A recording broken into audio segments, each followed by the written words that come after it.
Ang Land Transportation Office o LTO ay nagpalabas ng anunsyo na available na ang plastic driver license cards. Kaya naman, doon sa mga drivers na nakapag-renew na ng kanilang lisensya pero papel ang ibinigay, ay pwede na nilang kunin ang kanilang plastic cards. Ayon kay LTO Assistant Secretary Vigor Mendoza II, na pwede nang bisitahin ang mga LTO District Office upang mapalitan ng plastic cards ang kanilang papel na lisensya.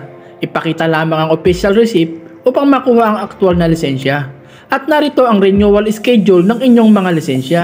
Kung ang lisensya mo ay nag-expired mula April 1 hanggang April 30, 2023, ay kailangan mong mag-renew mula October 6 hanggang October 31, 2023.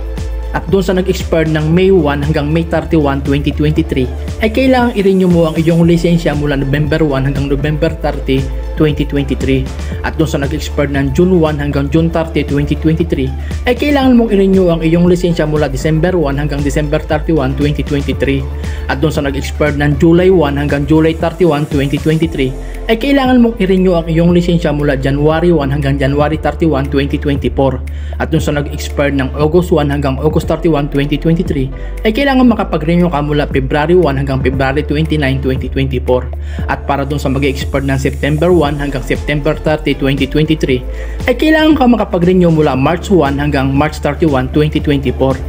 Ang sinumang individual na hindi makapag-renew sa nasabing page ay magkakaroon ng penalty mga paps. Bali hanggang dito na lamang ang maikling content ko at sana nagustuhan nyo. Pakisubscribe na lang din po, then hit the notification bell para updated ka po sa lahat ng video na aking ilalabas. Maraming salamat.